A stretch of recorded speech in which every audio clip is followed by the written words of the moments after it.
Good day everyone! Today tuturo ko sa inyo kung paano ba kayo magkakaroon ng Maya cards. Kailangan muna natin mag-login sa ating Maya and here tap natin yung Maya cards. And habang loading pa, huwag niyong kalimutan mag-like and subscribe for good luck. So dito under ng wallet cards, makikita natin yung activate now.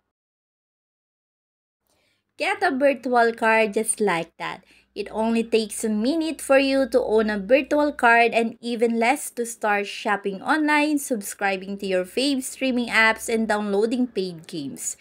Use it whenever Visa or MasterCard is accepted. Now, tap na natin get a virtual card.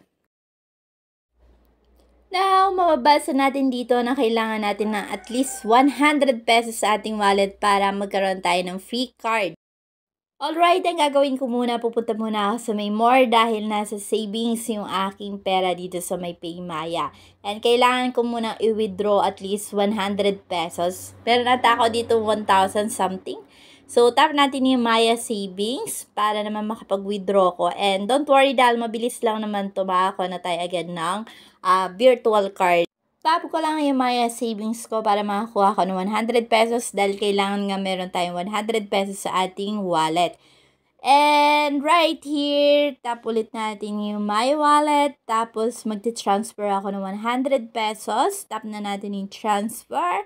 And habang ginagawa ko ito mga kabomboms, huwag niyong kalimutan mag-like and subscribe. And now we can go back dun sa ating Maya cards.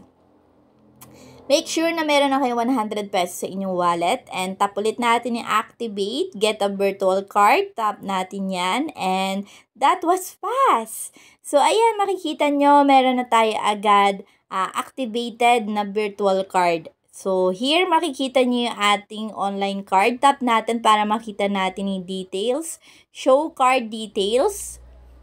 And here makikita natin yung ating card. So, naka-indicate din dito kung hanggang kailan ito valid. Okay? So, ganun lang kabilis mga kabomboms. Pwede niya din baguhin yung inyong nickname dito.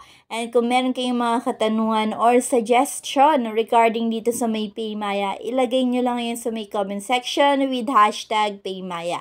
At pag may time kami, gagawa namin ng video yan or sasagutin namin yung mga katanungan nyo. Thank you for watching and stay blessed. Pahabol pala mga kabomboms, kung gusto nyo malaman kung paano natin gagamitin yung PayMaya as payment method sa may Lazada, meron din tayong tutorial niyan. Ilalagay ko na lang yung link sa may comment section. Bye!